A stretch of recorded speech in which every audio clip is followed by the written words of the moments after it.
مونږ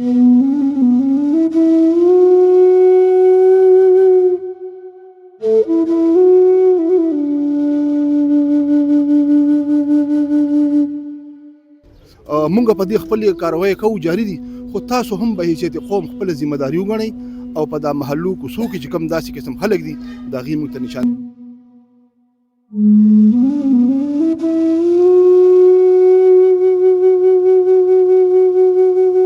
لکه د دې خلکو نه هر انسان ته خطره ده، لکه څنګه زما د رول نه خلکو ته خطره وه، داسې چې کوم دي د خلکو نه اوس زه هم خطره لرم، دا نه چې یاره زه بې خطرې یم.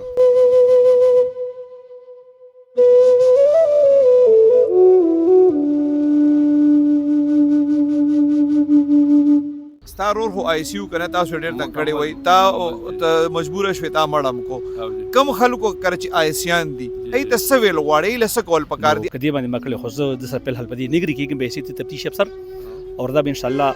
آنے والے وخت میں دا به تفتیش ثابتوي چې د قتل وجه څه ده.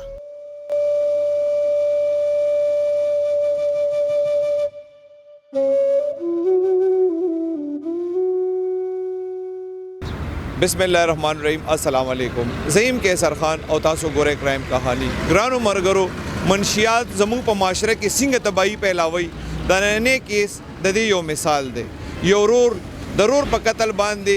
څنګه مجبور شو، هغه د ورور د قتل فیصله څنګه وکړه او بیا دا دردناکه واقعه څنګه وشوه، دا ټول تفصیل زموږ په ننني پروګرام کې شته. کتل یې د عبرت دپاره ډېر ضروري دي.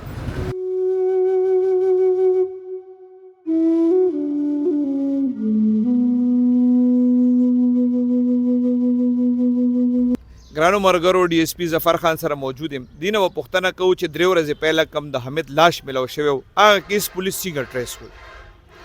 بسم الله الرحمن الرحیم. کیسر خان ډېره مننه ستاسو د وخت راکولو. دا په 26 تاریخ موږ ته یو راپورټ وشو، په دې کې حمید الله مقتول چې نامعلومه کسانو د فیر په وجه د قتل کړی شوی، نامعلومه خلکو خلاف داویداري وشوه. په هغې کې موږ جناب سی سی پی او صاحب ایس ایس پی صاحب اپریشن سخت نوټس واغشتو او د هغې حکم لاندې موږ باقاعده خصوصي ټیم هغې تشکیل کړو.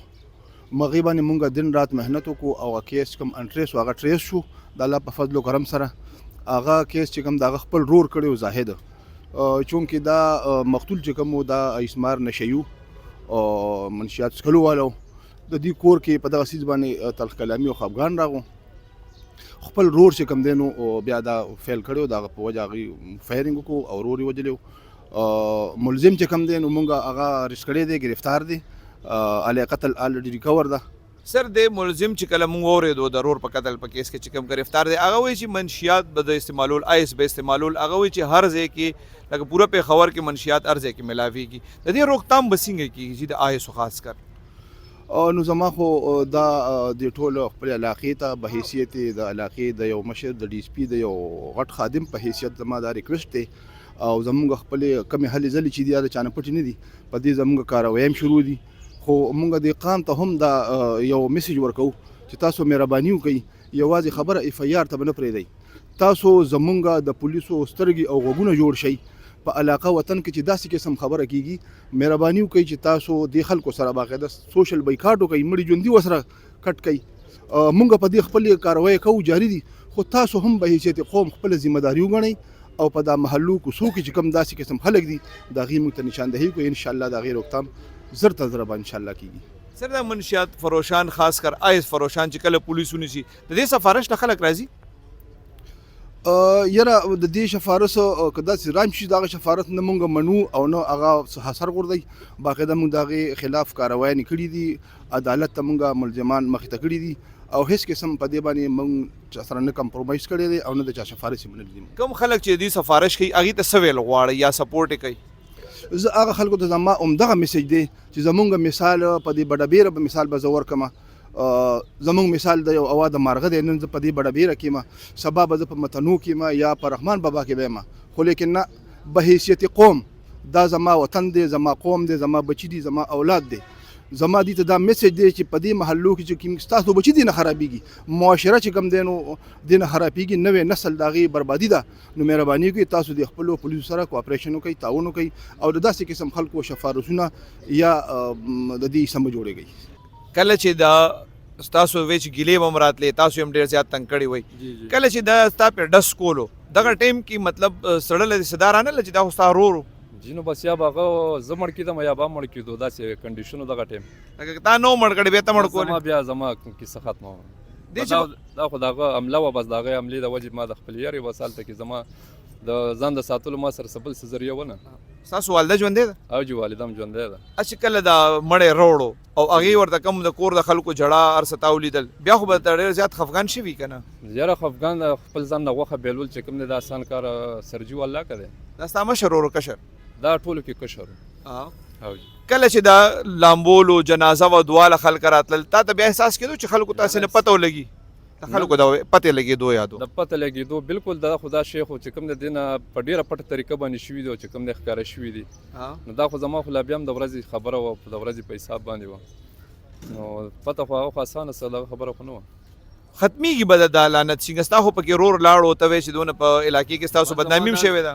دا زمونږ چې کوم دی د معاشرې نه دا سیس تر کومه پورې ختم نه زمونږ چې کوم دی د دې نه خلاصې نشته زما ټیک دی زما خپل رور لاړو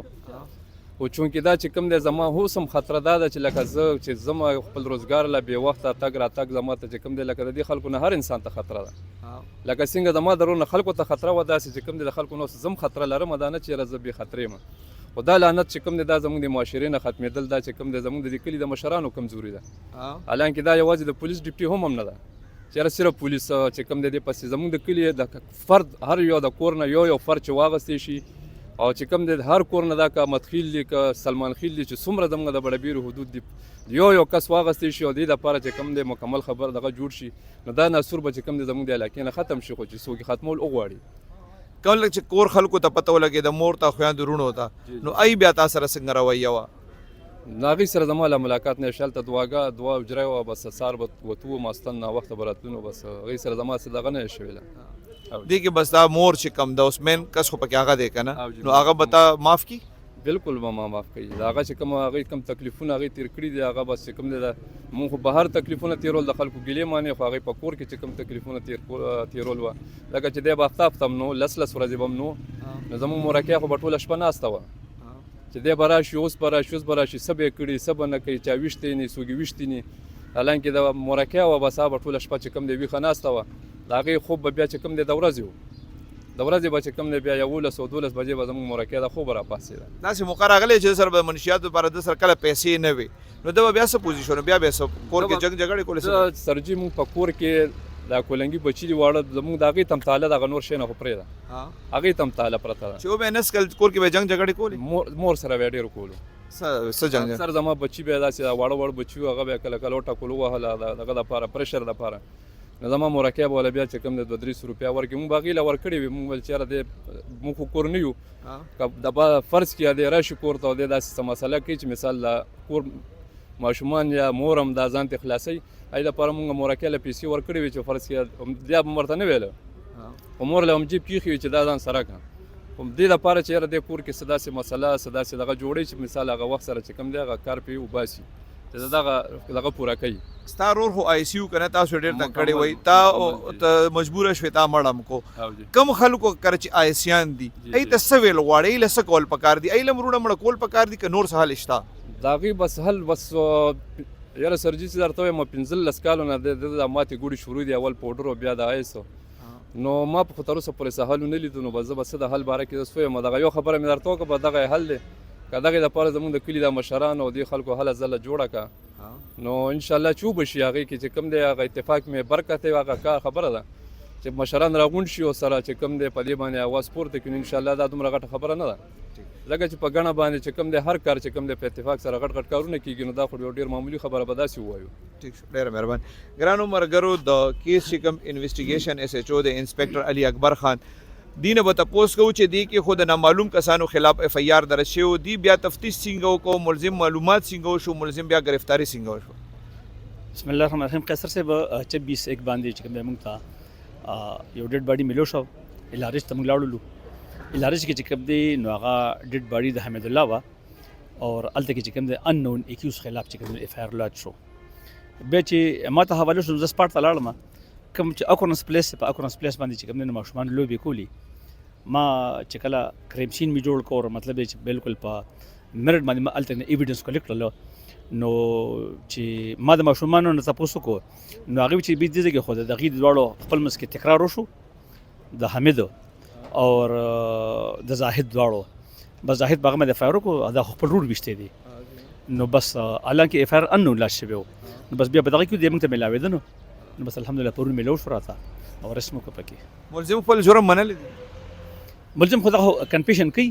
خو د چې کوم سټیټمنټ دی نو آی ډیس اګری وذ اکیوز او دغه وجه دا چې دا به زما تفتیش به ثابتي چې واقعي د په تکرار باندې وشته دي تکرار پر سمند شوی دی کله دې چې کوم خبره کې چر دی دراري کا شکارو او ایروز به ماته جګړې وغیرہ به د کول یو ماته به ګیلې شي کې راتللی نو کدی باندې مکل خو زه د سر په حل پدې نګری کې به سي تفتیش افسر اور دا به ان شاء الله آنے والے وخت میں دا به تفتیش ثابتي چې د قتل وجه څه ده دی وایي چې دا مخکې نشي یو مخکې پولیس نیولې د دې سره ریکارډ شته د غلا یا د آیسو گرفتارې نه د غلا وغیرہ دغه ریکارډ خو نشته دی البته د چې پیرو چې کوم نه پولیس گرفتار کړی دی منشیات به ختمیږي څنګه چې تاسو پولیس افسر یا به طور پولیس افسر تاسو وایي چې آیس د بعد معاشره څنګه پاکي کثر سے دنیا نه چې کوم دی د خلکو نه بالخصوص د پښتون بل کې چې کوم خلکو سیږي د دینه بالکل هماران جوړ شوي دي مار داسې اوسیز دی چې دا چاته ټک ورکړي نو هغه ټک باندې هغه مړیږي نه خو د بل په دغه کې چې کوم دی نو هغه دغه تکلیف کې چې کوم هغه ته یو سرور ملاویږي پکې زه دې خلکو ته حیران یم چې کوم خلک ایس خو یا موټر مثلا خرڅي د دوی خو ټیک دی خو په اعتبار کې یا مثلا په نتیاګلې کې یا مطلب چې په بل ځکه خپل بچو له بنگلي جوړي خو غاډي ولاخلي خو په معاشره کې چې کوم د نصر په لوکړي کوم چې تاسو نن ګوري چې څه شو او په دې قتل کې هغه خلک برابر شریک دي کوم چې د آیسو د پړرو کار کوي ګرانو مرګرو منشیات یا د منشیات په شکل هر شی د معاشره د پاره د کورونو د پاره او د خلکو د پاره خاص طور څومره غټ ناسور دی سوچ پکار دی چې آیا د منشیات د خاتمه یا د منشیات د عادي کسانو خلاف داسې قدم اوچتول د معاشره د پاره یو ښه ګام دی یا دې سره به مسایل نور هم زیات شي د داسې کارونو نه پهلا لږ سوچ کول پکار دی الله دې باقي خیر پېښ